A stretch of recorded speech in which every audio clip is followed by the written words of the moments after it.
இன்று நாம் ஒரு அழகான கடற்கரையின் கதையை கேட்கப் போகிறோம்.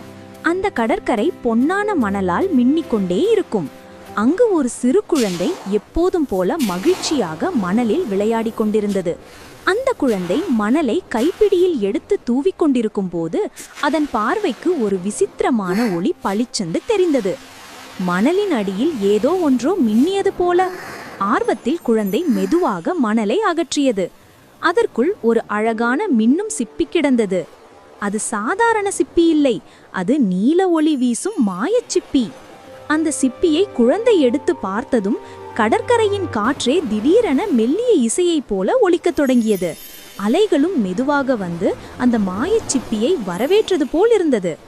அந்த நேரத்தில் கடலிலிருந்து மென்மையான ஒளிகள் மேலே எழுந்து குழந்தையை சுற்றி நடனமாடின. இவை கடல் ஆன்மாக்கள், நல்ல மனதை கண்டால் மகிழும் விசேஷ உயிர்கள். அந்த சிப்பி ஒரு ரகசியத்தை கொண்டிருந்தது. அது குழந்தை மனதில் தோன்றும் ஆசைகளை உணரக்கூடியது. ஆனால் ஒரு நிபந்தனை மட்டும் இருந்தது. அந்த ஆசை நல்ல மனதில் இருந்தால்தான் சிப்பி மந்திரத்தை செய்யும். குழந்தை அன்றைய தினம் தன்னுக்காக எதையும் நினைக்கவில்லை. அது யாருக்கும் உதவ எப்படி முடியும் என்று மட்டும் சிந்தித்தது. அந்த நன்னென்று சிப்பியை மகிழ்ச்சியடைய செய்தது.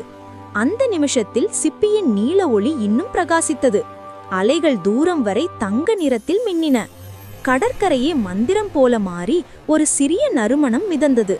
நல்ல உள்ளம் கொண்ட ஆசையால் அந்த மாயச் சிப்பி குழந்தை நினைத்த நன்மையை நிஜமாக்கியது. அந்த நிமிஷத்தில் கடல் ஆன்மாக்கள் மெதுவாக வானில் கரைந்தன. காற்று அமைதியாகி மீண்டும் ஒரு சாதாரண சூரிய நாள் போல மாறியது. அந்த நாள் குழந்தை ஒரு பெரிய பாடம் கற்றுக்கொண்டது. உண்மையான அதிசயம் மந்திரத்தில் இல்லை, அது நமது நன்னெஞ்சில்தான் உள்ளது. மோரல்: நல்ல மனம் இருந்தால்தான் உண்மையான மந்திரம் நிகழும்.